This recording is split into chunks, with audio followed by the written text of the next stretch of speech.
सध्या डिसेंबर महिन्यात कोकणात सिंधुदुर्ग जिल्ह्यात ठिकठिकाणी पिढ्यानपिढ्या चालत आलेले पारंपरिक वार्षिक जत्रोत्सव म्हणजे कोकणात त्यांना दहीकाला म्हणून ओळख असलेल्या जत्रा सुरू आहेत. अशाच जत्रोत्सव पैकी जत्रा 12 डिसेंबर 2024 रोजी मालवण तालुक्यातील कांदळगाव मधील श्रीदेव रामेश्वर देवस्थान येथे दहीकाला संपन्न झाला. कांदळगाव मधील श्रीदेव रामेश्वर वार्षिक जत्रोत्सवाला मोठ्या उत्साहात सकाळपासूनच सुरुवात झाली होती. सकाळपासून मंदिरामध्ये असंख्य भक्तांनी रामेश्वराचे दर्शन घेण्यासाठी गर्दी केली होती. कोकणातील जत्रेला खरी सुरुवात होते ती रात्री 8 वाजल्यानंतर. आजूबाजूच्या गावातील पंचक्रोशीतील भाविक आपापल्या कुटुंबांसह या जत्रेत सहभागी होतात. देवांचे दर्शन घेऊन जत्रा फिरण्याचा आनंद घेतात. काल रात्री रामेश्वर मंदिर आणि परिसरामध्ये सुद्धा आपल्याला असंख्य यात्रेकरूंची गर्दी पाहायला मिळाली. रात्री 11 नंतर श्रीदेव रामेश्वर वारेसूत्र पालखीसह पारंपरिक वाद्यांच्या गजरात मंदिरातून बाहेर पडतात आणि मंदिराला प्रदक्षिणा करून पुढे परिसरातील इतर मंदिराच्या गाव रहाटीच्या चालीरीती आणि मर्यादित परंपरा पूर्ण करून पुन्हा मंदिरासमोरील जो मांड आहे तिथे येतात आणि देवासाठी खास बनवलेल्या आसनावर विराजमान होतात. त्यानंतर उपस्थित भक्तांना आशीर्वाद देऊन दहीकाला दशावतार नाटकातील काही कलाकारांचा खेळ बघून पुन्हा मंदिरात जातात. रात्री 12 वाजता सुरू झालेले दशावतारी नाटक हे पहाटेपर्यंत चालू असतात.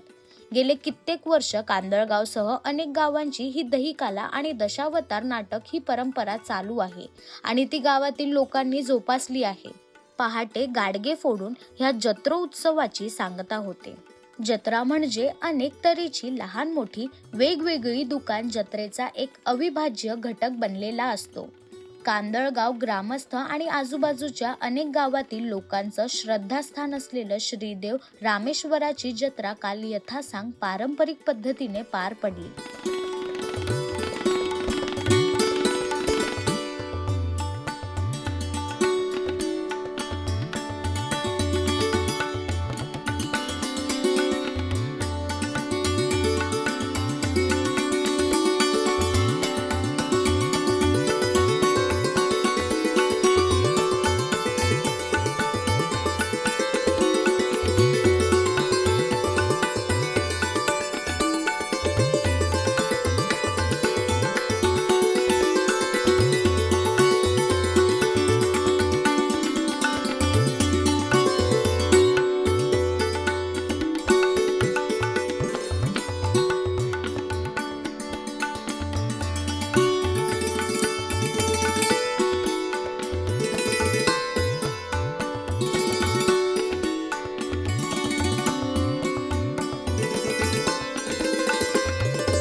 श्रीदेव रामेश्वर मंदिरामध्ये मालवण कुडाळ विधानसभा प्रमुख सन्माननीय श्री कमन शिंदे साहेब आलेले आहेत. त्याचप्रमाणे इतर सुद्धा पदाधिकारी आहेत.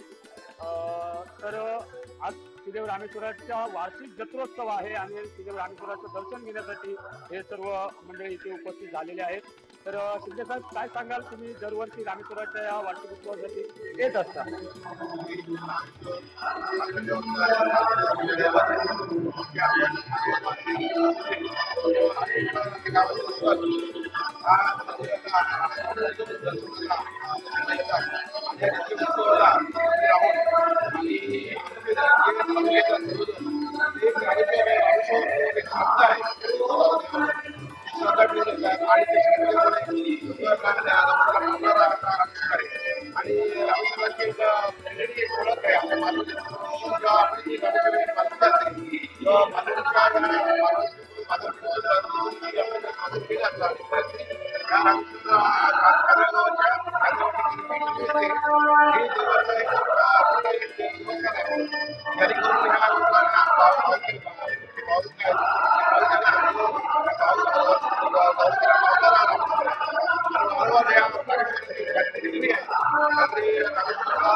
साहेब, आज तुम्ही इथे दर्शन घेतलेलं आहे. दरवर्षी तुम्ही दर्शनासाठी येता, तर आज रामेश्वर चरणी नतमस्तक होऊन पुढील भविष्यासाठी तुम्ही काही मागणं वगैरे केलं असेल का?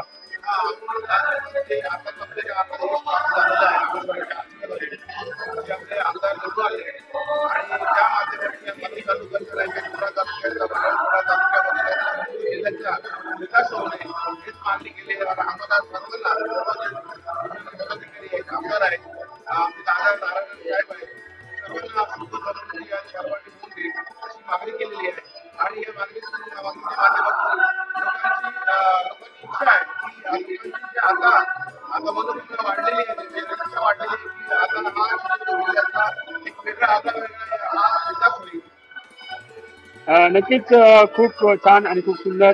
धन्यवाद.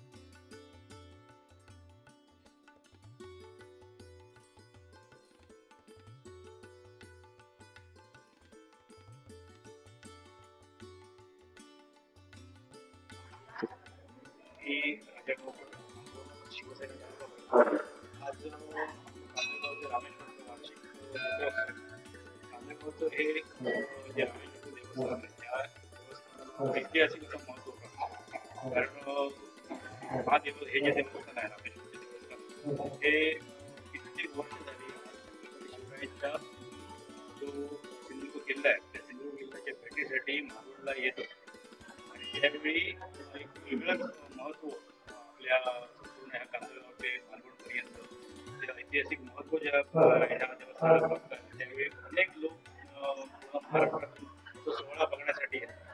आज ह्या जत्रोत्सवाच्या आणि रामेश्वराच्या भेटीसाठी दर्शनासाठी आज आम्ही या ठिकाणी आलो आहे. मी सगळ्या भाविकांना शुभेच्छा देतो आणि ते येणाऱ्या जे भाविक आहेत ते भक्तिभावाने या दर्शनाला येतात सगळ्यांना आम्ही शुभेच्छा देतो. धन्यवाद.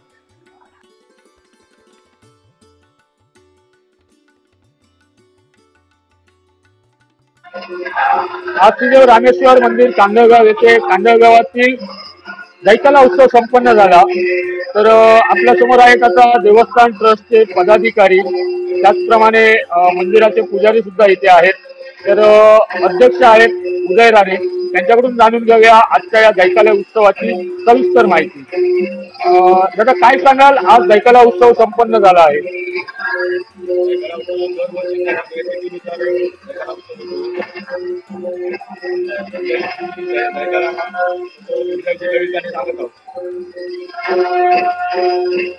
आपल्या जैकाला उत्सवामध्ये समस्त वेगवेगळ्या गावातून पंचक्रोशीतील सगळे भक्त भाविक जण या जत्रा उत्सवाला सामील होतात. त्याबद्दल काय सांगाल. वेगवेगळ्या जत्रेची मजा लुटणारे काही तरुण पिढी, त्याचप्रमाणे दुकानदार, लहान मुलांची खेळणी, त्याचप्रमाणे खाजा जैकाल्याचा प्लस पॉईंट आहे. तसंच बंगाली गाठला म्हणतात प्लस पॉईंट आहे. अशी सगळी दुकानं इथे रांगेत सगळे लावून भाविक त्याच्यात खरेदी करू शकतात. व्यापारी संघापासून मोठा फायदा होतो त्याचा आणि जैकाला उत्सव संपन्न. नक्कीच आपल्या या दहिकाला उत्सवाची जी सुरुवात आहे, जी रात्र पालखी वगैरे बाहेर काढून केली जाते, तर ती परंपरा कशी आहे? दहिकाला उत्सवाला रात्र साधारण 10-10:30-11 वाजता पालखी बाहेर निघते. वारचित्र असतं आणि मंदिराच्या भोवताली जी छोटी छोटी मंदिर आहेत, शेतकरी मंदिर, गाव मंदिर, सगळ्यांना भेटी देत परत मंडळात येते आमच्या. आणि तिथे मग त्याच्यानंतर सुरुवात होईपर्यंत जे आमचं रामेश्वराचं वारचित्र आहे ते दहिकाला बघेपर्यंत थोडा वेळ काम चालतं. त्याच्यानंतर विसर्जन. खूप खूप धन्यवाद.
आज श्रीदेव रामेश्वराचा वार्षिक जत्रोत्सव आहे आणि त्यानिमित्ताने अनेक जण इथे येत असतात. त्याचप्रमाणे ह्या इथे मालवणच्या थोर समाजसेविका म्हणून ज्यांची ओळख आहे, त्याचप्रमाणे ग्लोबल रक्तवीरांगना अशी सुद्धा त्यांची ओळख आहे.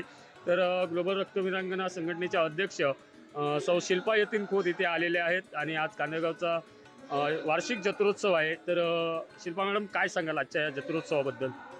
सर्वप्रथम सर्व भाविकांना मी शुभेच्छा देते. मालवण कांदळगाव म्हटलं की श्रीदेव रामेश्वर आणि श्रीमंत छत्रपती शिवराय यांची आठवण होतेच, कारण याला इतिहास आहे जो सर्वश्रुत आहे आणि तुमच्यासारख्या पत्रकारांमुळे आता तो इतिहास अजून थोडासा पुढे जाईल, प्रचलित होईल. तर आपण इथे बघतोय की छत्रपती शिवरायांचं इथे सिंहासनारूढ स्मारक आहे. तसंच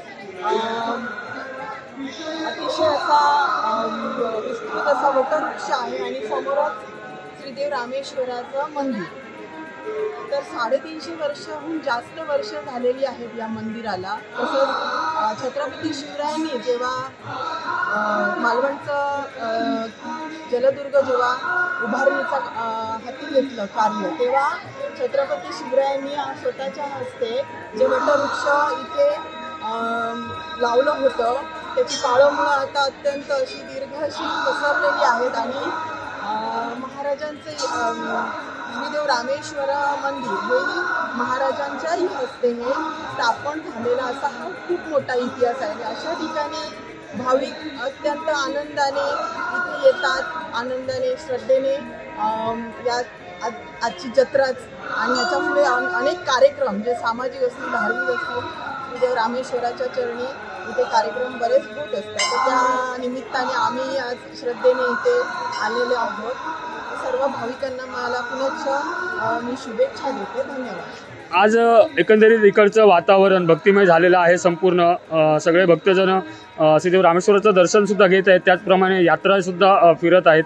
तर यात्रेच्या बद्दल थोडक्यात म्हणजे तुम्ही आता स्वतः इथे तर तुम्हाला कसं वाटतं इथे? अत्यंत प्रसन्न असं वातावरण, कारण आपले हिंदू जे सण आहेत ते नक्कीच प्रचलित आहेतच.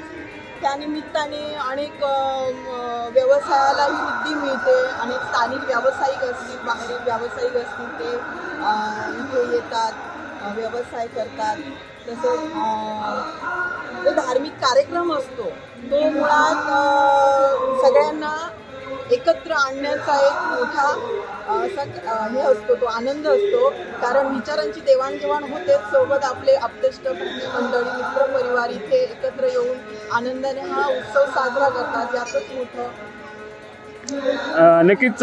त्याचप्रमाणे कोकणची लोककला दैकला म्हणजे जत्रोत्सव, आणि जत्रोत्सव म्हटल्याच्या नंतर दशावतार, तर कोकणची लोककला. तर प्रत्येक दैकला उत्सवांमध्ये, जत्रोत्सवांमध्ये आपले दशावतार नाटकं सादर केली जातात. तर दशावतार नाटकांबद्दल तुमची आवड, तर त्याबद्दल थोडक्यात काय सांगाल? नक्की स्थानिक कलाकारांना वाव जो मिळतो. स्थानिक कला म्हटली की कोकणचं तळ कोकणातलं स्थानिक कला म्हटली की दशावतार हे पहिलं डोळ्यासमोर येतं. आपला जो इतिहास असेल, शास्त्र असतील, ती सगळी प्रचलित होतात त्यानिमित्ताने. आणि अनेक स्थानिक कलावंत आता जत्रेचा, दिवाळीनंतर जत्रेचं सीझन असतो. आता लवकरच आंगणेवाडीची पण जत्रा डिक्लेअर झालेली आहे. तर अशा मोठमोठ्या कोकणातल्या, तळ कोकणातल्या जत्रांमध्ये, म्हणजे दहीकाला म्हणतात त्याला, तर त्यानिमित्ताने स्थानिक कलाकारांना आधी वाव मिळतो त्या कलेचा. यातही प्रचंड आपल्याला म्हणजे आनंद आहे की कलावंत या निमित्ताने पुढे जातात. दशावतारी नाटकांबद्दल तुमच्या आवडीच्या विषयीबद्दल काय सांगाल? म्हणजे तुमची आवड, तुमची रुची दशावतारी नाटकांमधली? आवड म्हणजे तर आपल्या मुलांना आधी पहिलं म्हणजे आपल्या मुलांना आपलं धर्मशास्त्र काय आहे आणि दशावतार काय आहे, त्या दशावताराच्या निमित्ताने फार जुन्या लहान लहान मुलं पण ते नाटकं बघतात. त्यानिमित्ताने आपला धर्माचा प्रचार प्रसार होतो. नक्कीच. खूप छान. तुम्ही श्रीदेव रामेश्वर मंदिरामध्ये येऊन दर्शन घेतलात. आता तुम्ही जत्रेचाही आनंद घ्याल. लोकनिर्धारशी हा जो आपण संवाद साधला त्याबद्दल लोकनिर्धार न्यूज चॅनलतर्फे आपले खूप खूप धन्यवाद.